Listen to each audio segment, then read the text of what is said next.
Hello everyone, welcome back to my channel. Let's just wait a few seconds so I can see you are joining us.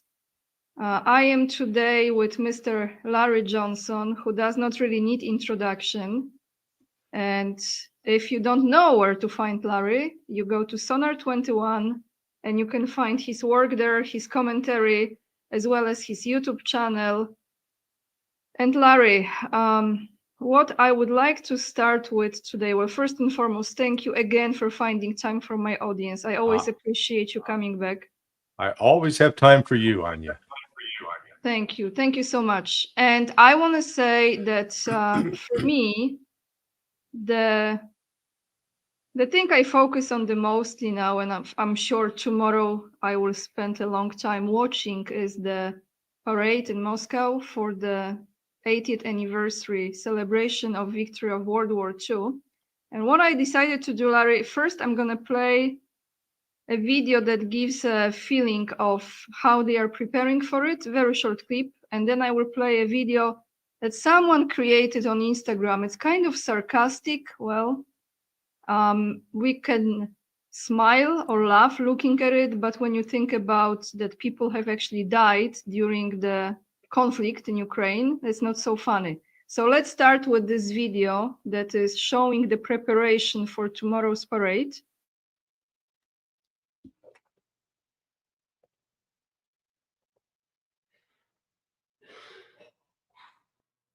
Наш, сущий на небесах,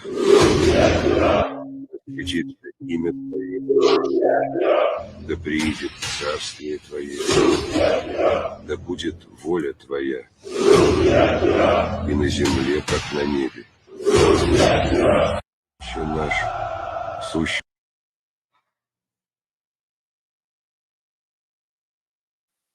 So that was actually a prayer, but quite moving video. So let me now take you to the second one.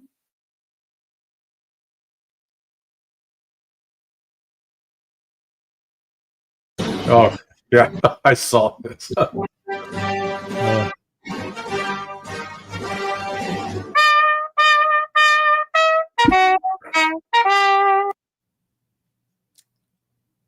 Yeah, what a contrast.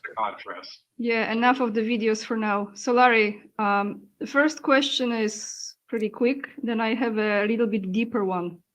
But do you think that Ukraine will strike tomorrow, trying to disturb that event?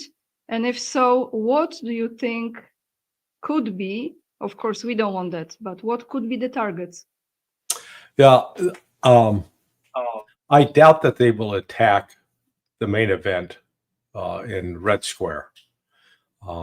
They might like to, but to do so would be suicidal, because what people don't appreciate is, up to this point, when Russia talks about fighting a special military operation, that means Russia's not at total war. Russia has not mobilized the entire society for the purpose of destroying Ukraine to the last person. Such an attack on Red Square, particularly with all the different foreign dignitaries present, you've got leaders of not only China and Brazil, representatives of India, Venezuela. You just start going down the list. It's quite an extensive list of people. So this would be perceived as an attack on the world by Ukraine. At a very time where they think that they need support. So I don't think they will. But they could always go crazy and decide to do it. It would be they'd be signing their death sentence, because at that point Russia would, I think, shift its strategy to destroying, and not just Ukraine, but going after NATO as well. Such an attack could not be carried out without the assistance of NATO, period. Without the help of the United States, period. So it would be it would be a stupid thing to do, but it's not like we've seen a bunch of highly intelligent decisions by people, leaders in Ukraine or in the West. They've tended to opt for the stupid, so you can never rule out stupid as an option. So, Larry, do you think that if they would attempt to do it, they would probably focus more on the civilian areas in Moscow? Well, that's what this event at Red Square is a civilian event, even though it's a military parade.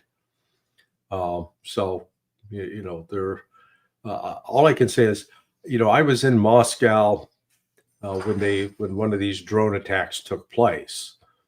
And were it not for social media, I wouldn't have known that it had occurred. There was no air raid sirens. There were no loud explosions. And you've been to Moscow, and the average person just doesn't understand how big that place is. It's enormous.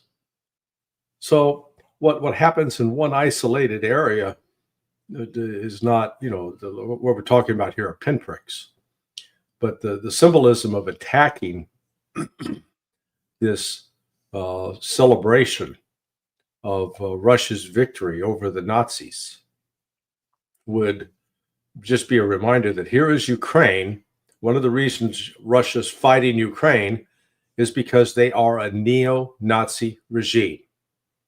Even though it has a Jew as a president, this Jew is a Nazi lover. And it's that simple, and has enabled and supported and upheld neo-Nazi ideas, thoughts, images, dedicating streets to Stepan Bandera. It's just disgusting. So, Germany is coming back to life, sort of like a zombie. Russia thought they had chopped their head off, but they hadn't. And, Germany continues to sort of reawaken some of the old images from the 1940s. And for the Russians, this is profound, because almost every family lost a loved one in that war. Yes, thank you for saying that. And actually, before we end our live stream today, I want to show you something, Larry. I don't think you've seen it. This will be before we end. But now I want to ask you this kind of question that is a little bit deeper. Let's say if you as an American had an opportunity to address the Russians during the celebration of the 80th anniversary of the victory in World War II, let's say you are there on the Red Square and a few minutes to speak. What would you tell them? What would be your message to them? My message to them would be that World War II, the great patriotic war,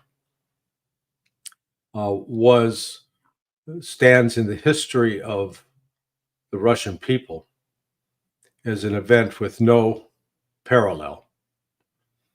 Because while the Russians have endured invasions and attack by outsiders over the years, throughout the centuries, never have they had to face a threat that was intent on annihilating the Russian people. And we know that because even though between 8 to 11 million soldiers died in that war as combat casualties, we know that more than twice that number of civilians were killed. And we're talking civilians who were not engaged with combat. They were not military. So that was just further evidence of the intent of the Nazis to exterminate the Slavic people, because they viewed them as Untermensch. And what the Great Patriotic War stands as a symbol of is not only the resilience and the courage and the bravery of the Russian people, but of a tenacity that in the face of seemingly insurmountable odds, they continued to fight and they prevailed. And that that's a character of, I think that's a national character of the Russian people. And it, if you will, it's sort of their gift to the world, showing that if you have faith in yourselves and a commitment to your brothers and your sisters, your fellow citizens, you can surmount and prevail over anything. Thank you. This is so beautifully said. And you reminded me a few days ago, I put out a video where I played Putin, and he was visiting the museum of the Great Patriotic War, and he had some meeting with young people, some students, and he said that he reminded them about that if my grandfather was fighting, and like you said, and I know this from some of my Russian friends, almost every family had someone who sacrificed something in that war, either life or whatever it was, lost life, fought during the war, lost the house. He said, if my great-grandfather was doing it, the same courage and the same DNA is in me. So can I. So must I. And I think when I look at Russia, when I watch those preparations, Larry, I mean, besides the aspect that's because I was there and you were there and I experienced this firsthand, the energy of the place. To me, there is no question in my mind that that nation will prevail this way or the other, because there is something in the spirit that is, even if some people drift away from it towards different ideology, the core of the country will still remain and it will prevail. I don't know. I just feel like that. But my question now is, right? Don't you think? Yeah, no, I agree. It is, there's something special about Russia now. And again, I think I'm in a position to appreciate it more than you, because you're a young lady. You didn't really grow up and live during the Cold War days. You got to recognize that the end of the Cold War comes 35 years ago. So people who are under the age of 45 really don't have any significant memory. Sorry, I'm much more than that. And No. I've lived through communism. Yes, I've lived through communism, and I have an understanding what that was. I was very young, but I remember very well. So yeah, thank you for the compliment, by the way. But no. Well, yeah, well, I would have pegged you as a 33-year-old. No. But as far as we have this saying in Polish, don't talk with women about age and don't talk with men about money. So follow it. But I'm okay with my age. Absolutely. It's just a number. Larry, I want to ask you about China, actually. So 29 leaders arrived to Moscow. I was showing the image while you were talking, the photographs. It's a very simple question. Do you trust China? Yes. No, look, the relationships that are forged in the midst of battle become some of the most profound relationships that human beings can create. If you're with somebody who saves your life, anybody that has any kind of conscience will feel a moral bond with that person, a thankfulness to that person. We go back, over 53 years ago, when Richard Nixon traveled to China to open up this communist country. Here's Nixon, who had helped put people away for being communists during the House Un-American Activities Committee. But now here is embracing the communist Chinese. It was all very cynical, and it only had one purpose. We're doing that in order to go after Russia. We wanted to make sure that Russia and China stayed apart, because we could not stand the thought of Russia and China coming together. And Russia and China had some significant conflicts between them over the years.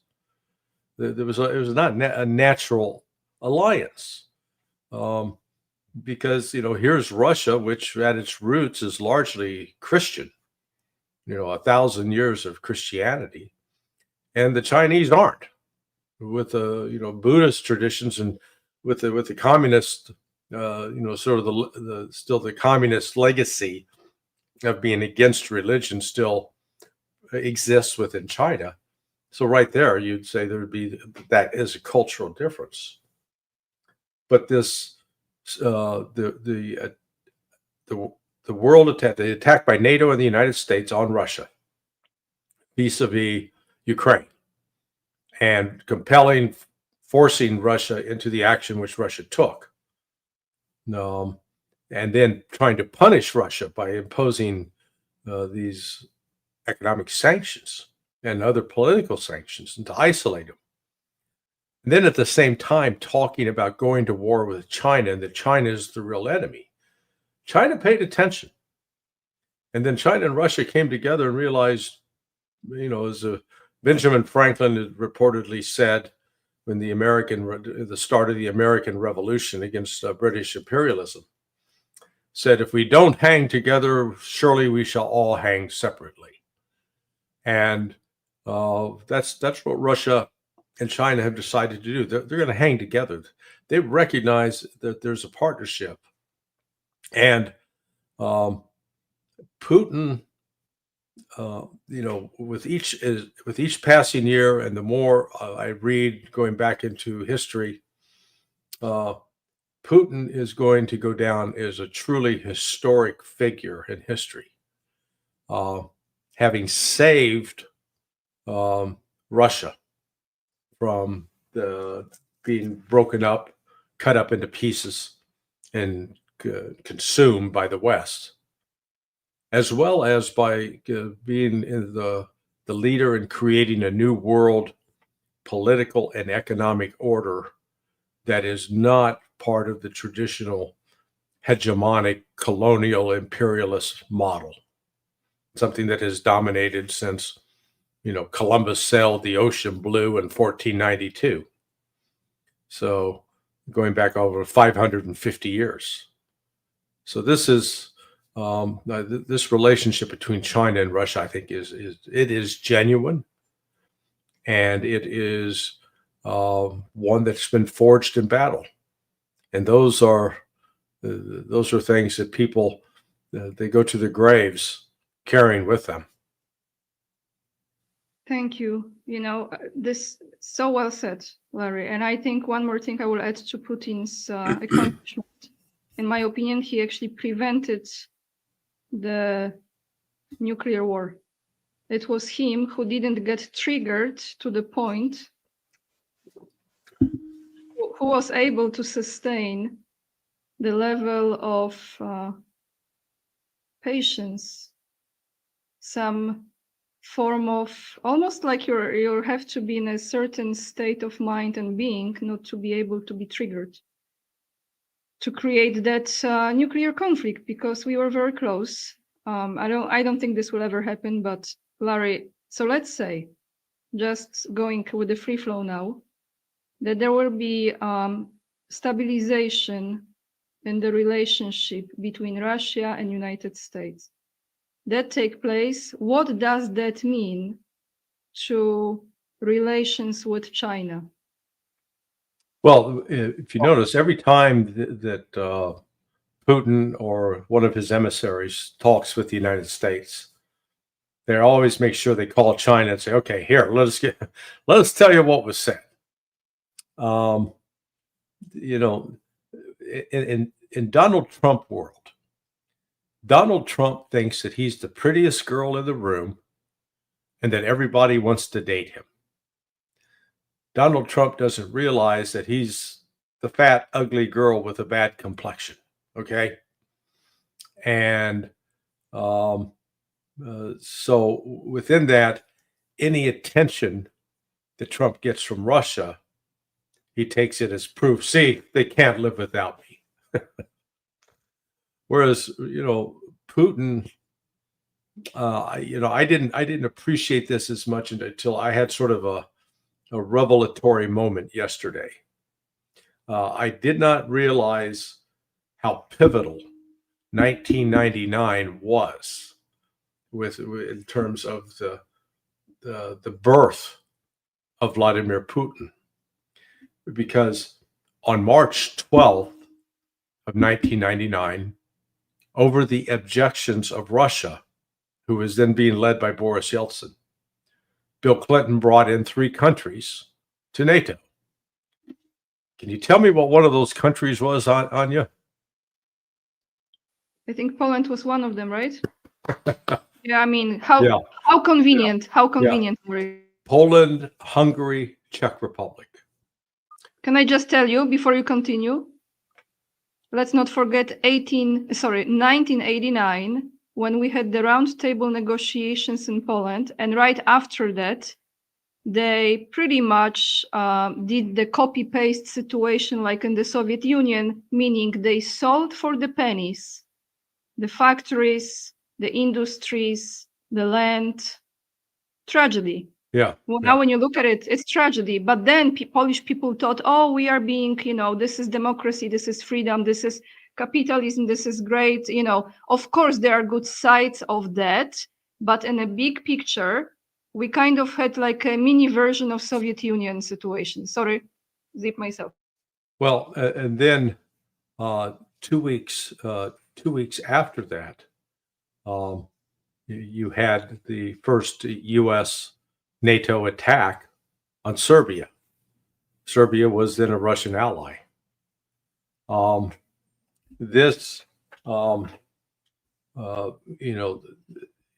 Here was Russia facing this kind of threat, and Yeltsin wasn't reacting.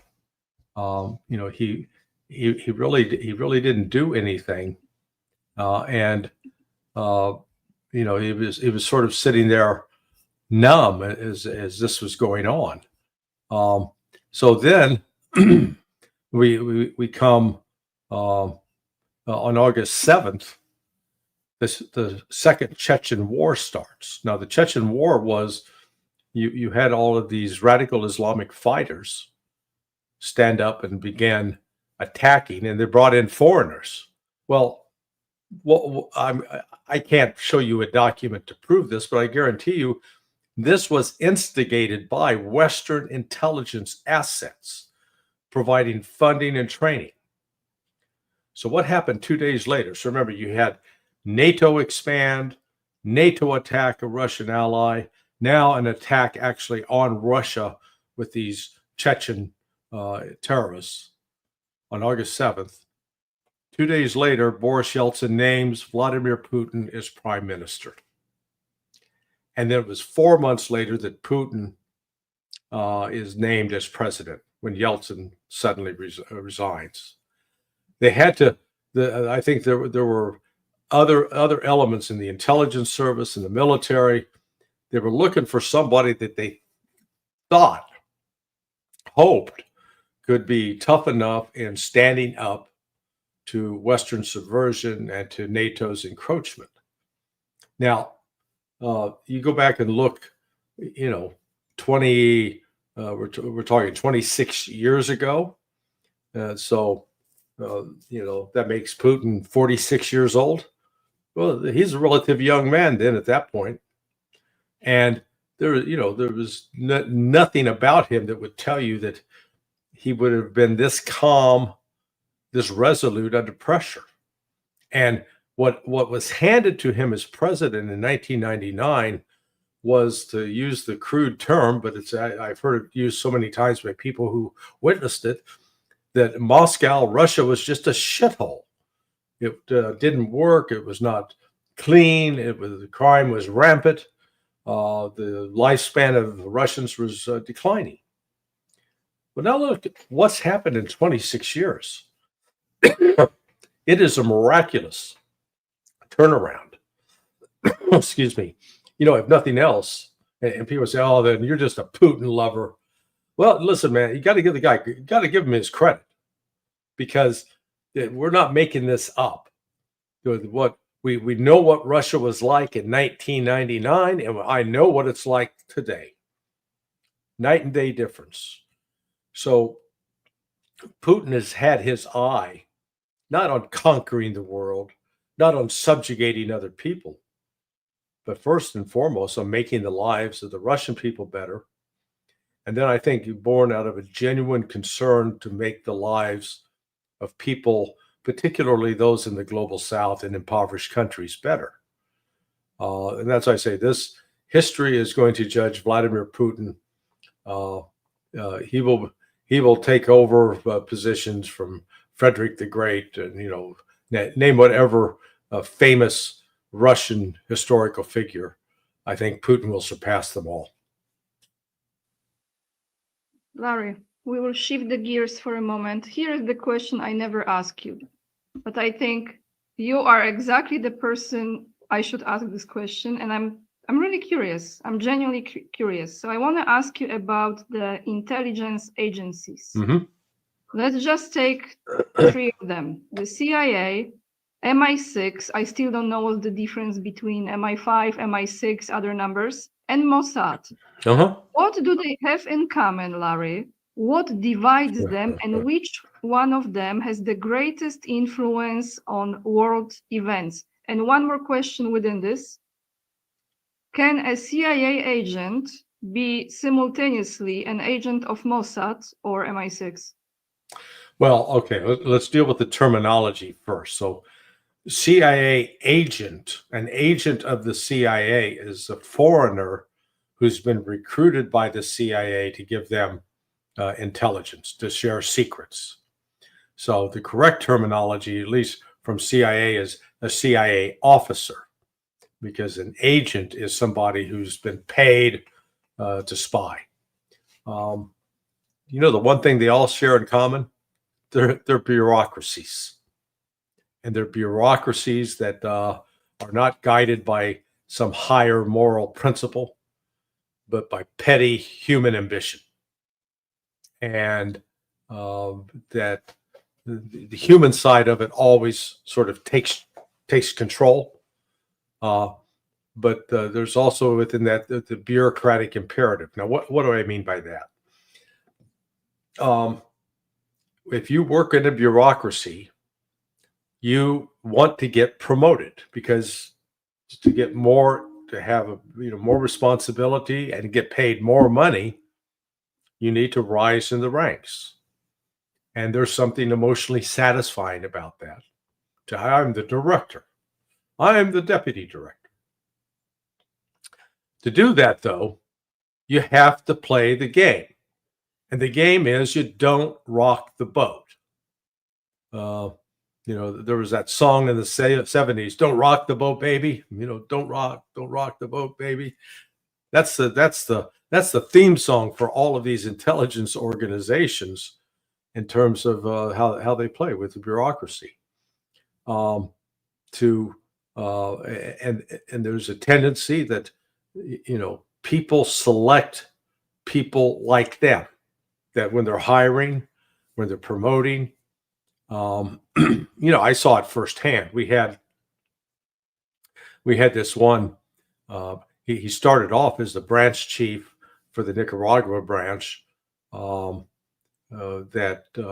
he was very devoted, a very devoted Christian, and evangelized. He tried to recruit people to his church while at work. We called him Bob's Big Boy.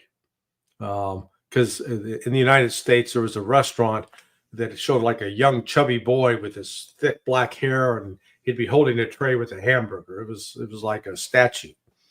This guy looked just like Bob's Big Boy, so we called him Bob's Big Boy. And there was a analyst that worked on Mexico, and his first name was Kevin, and we called him Special K.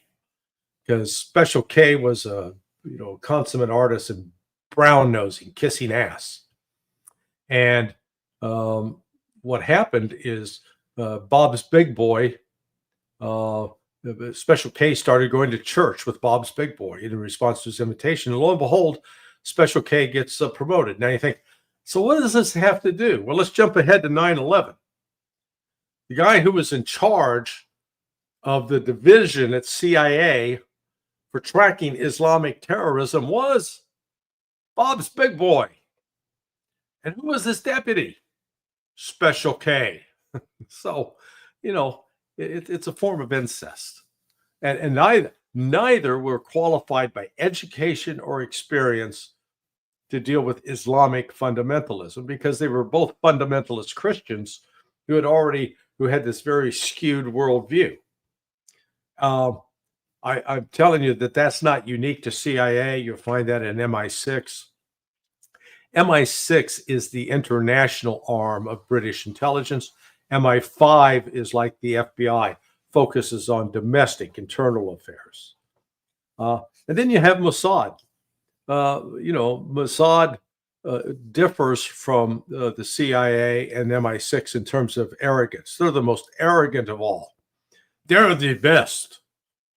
And how do you know? Oh, you just ask them; they'll tell you. They focused on one threat. They haven't had to worry about a global threat. They focus on Islamic terrorism or Islamic countries, Islamic organizations. And because of Israeli Zionist actions against Palestinians and such, then when people fight back, they get to call it terrorism. So Larry, few things here, just to elaborate on this. I actually heard, maybe I will have the guest on my show, so I will let you know, that one of the biggest intelligence in the world is actually in Vatican, which I tend to believe.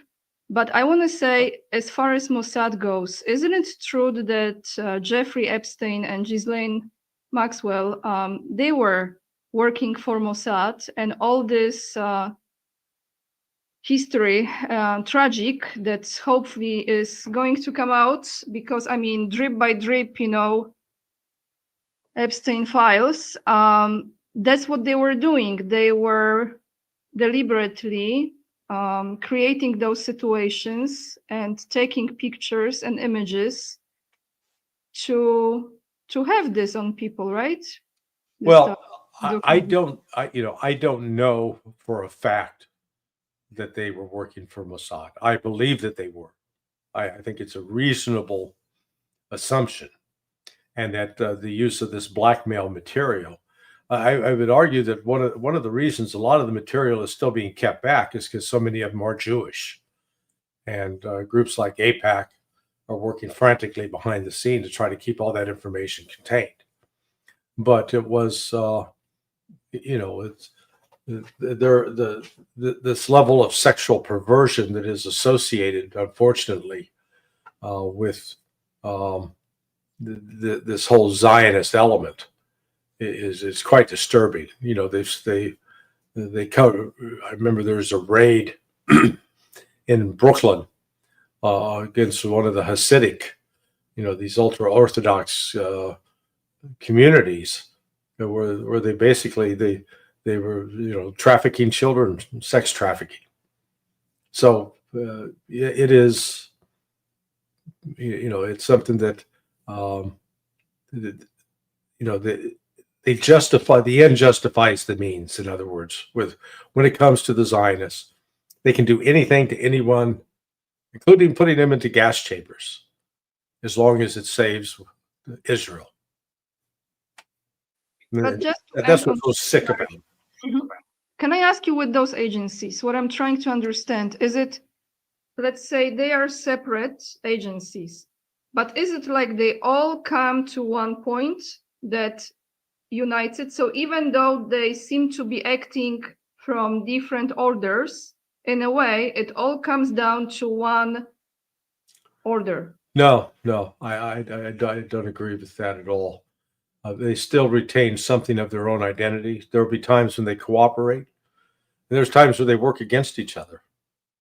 So it is, the Mossad's been spying on CIA. CIA spies on Mossad, and the Brits do the same. It's, there's no such thing as a friendly intelligence organization.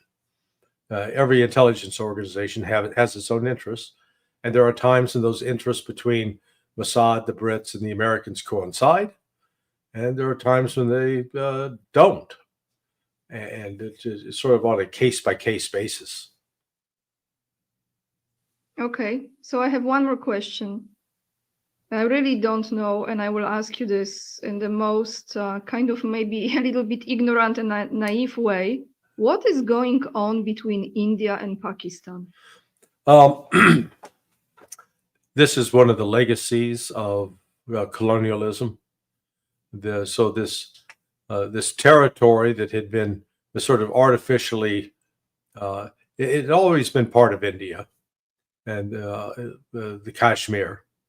But then when India and Pakistan were divided into two countries, Pakistan was granted control of 1/3 of it, of Kashmir, and the Indians had control of the other 2/3. And they've fought over that border. The Indians and Pakistanis have fought over that border 4 or 5 times in terms of actual wars since 1947. Pakistan, 3 weeks ago, if you'd asked me this, I would have told you that Pakistan has been a refuge for terrorists, that Pakistan has enabled terrorist organizations, and likely with U.S.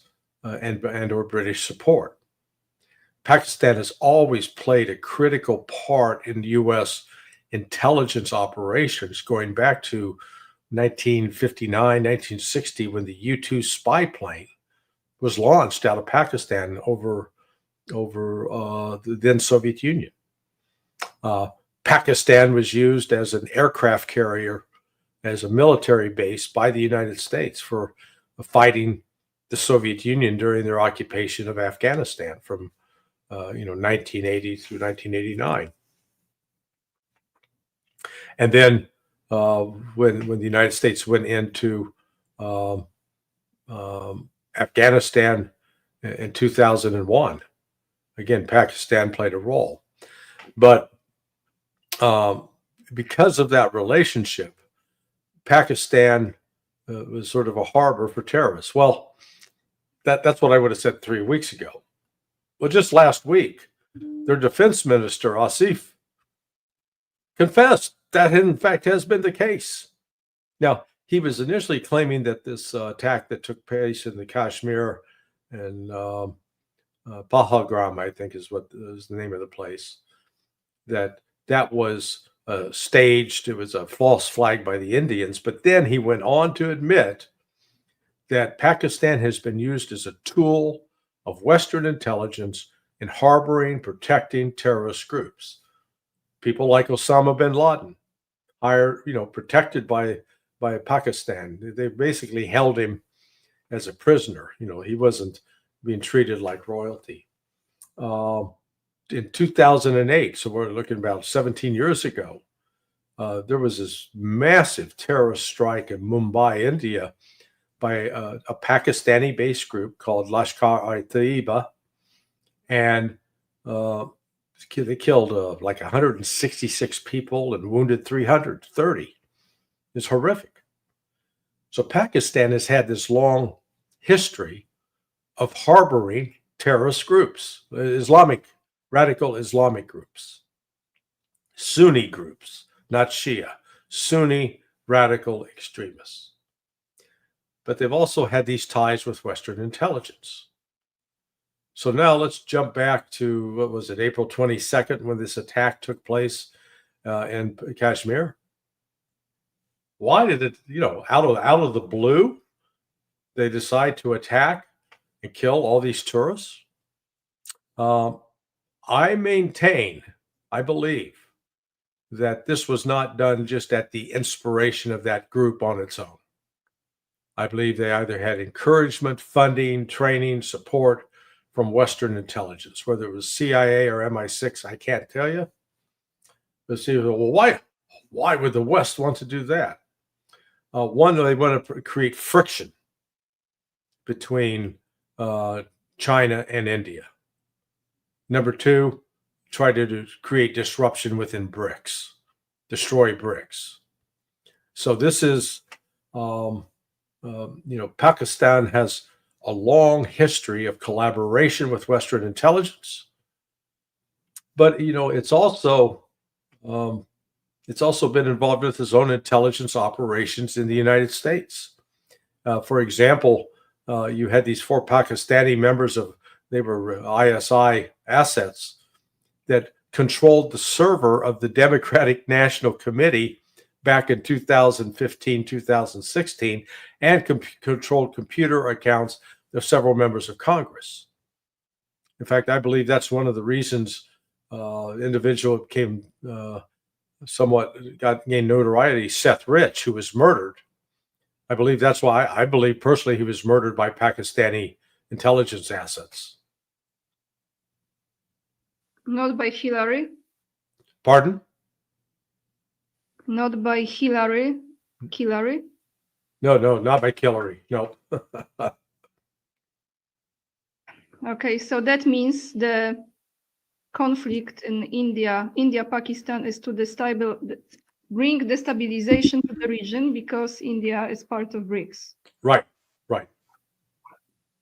That will make sense because most of the countries that are part of BRICS have something going on in them. Most of them, right? Yeah, well, the West is doing everything it can to try to destroy and disrupt.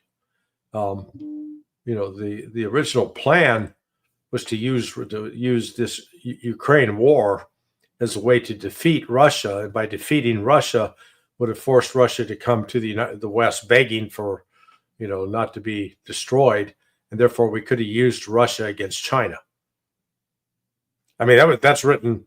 That was done initially in a RAND corporation paper for the intelligence community back in 2019, and it was reiterated in an updated paper by former U.S. diplomat named A. Wes Mitchell. Again, this was published in the National Interest in August of 2021. Larry, that's all I have for today. These are all my questions, but I want to show you, I don't know if you've been to this place. Actually, I want to show you and the audience, some of which were not with me. This video was recorded. My first trip to Russia, this was 2022 December. So this video is from 2023, from January. I met 2 wonderful people. I will not be playing the sound, I will be just showing it. Why I'm showing this is for 2 reasons. Well, first and foremost, this is my recommendation for you to go there, Larry, when you go back to Moscow. You have to. This is Andrei and Olya, wonderful couple, great Russian people. And the place is called Cathedral of the Russian Armed Forces. They took me there.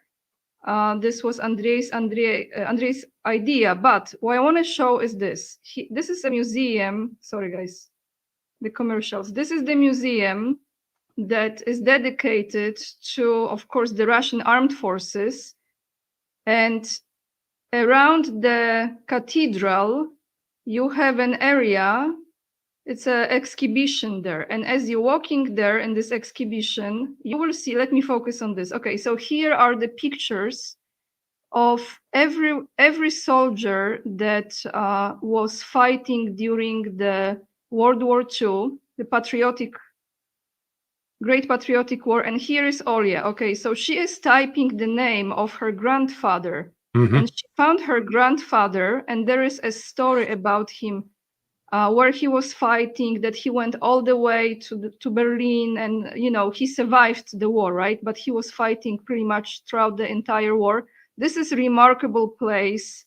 It's really dedicated. This shows you Stalingrad. It's incredible. So Larry, and I know you probably will go back to Moscow in the future, I highly recommend you to go there. I will attach the link down below for everyone who's interested. This place is so beautiful, so moving energy there. Mm-hmm. Like you have to go, you have to experience it, and it really pays the tribute to what took place during World War II. So those people are not forgotten. Did you happen to visit the Victory Museum by any chance? I don't remember. I went to so many museums. I'm not sure if I was in that one. Well, the Victory Museum is in Moscow, and if you went, you would not forget, because it's the same kind of effect that the cathedral and the exhibition there had on you. Judge Napolitano and I, this Victory Museum is dedicated. It tells the story of the Soviet, from the start of the war, the first invasion in June of 1940, and then followed up by the conclusion of the war. And it is one of the most remarkable. It is the most remarkable museum I've ever been in, because they've actually created it as almost like a movie sound stage, that each part of the story is replicated in tremendous detail. It just is. But you're right. You come away deeply moved by it. I think, Larry, if before we end, I think I know which one. I visited.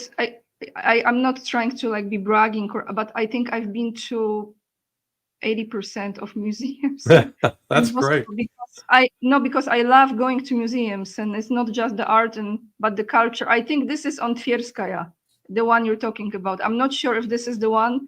No, it's farther out. It's farther out. It's farther out. Okay, yeah. So maybe I haven't, but I will look it up after we end our live stream. And look it up. If I haven't been, then I have another one to go now. Yeah. Larry, thank you so much for joining me today. We're good with time. I really appreciate you coming on. Everyone, scroll down to Sonar21 and follow Larry there. And YouTube channel, Larry, can you mention the name of your YouTube channel? It's Countercurrents. I have a link. You'll find, if you go to my blog, you'll find a link to Countercurrents. Perfect. So we can subscribe to Larry there as well. And I want to say before we end, my favorite interview that Larry had, and I told him this before, there were two interviews. I like the one with Alex Krainer, but my favorite one, my number one, is with Andrei Martyanov, because really, really learning a lot about Andrei's life, his journey, and about the country that he came from. So make sure to check it out. Larry, thank you so much. I appreciate it. Thank you, my dear. Always a pleasure.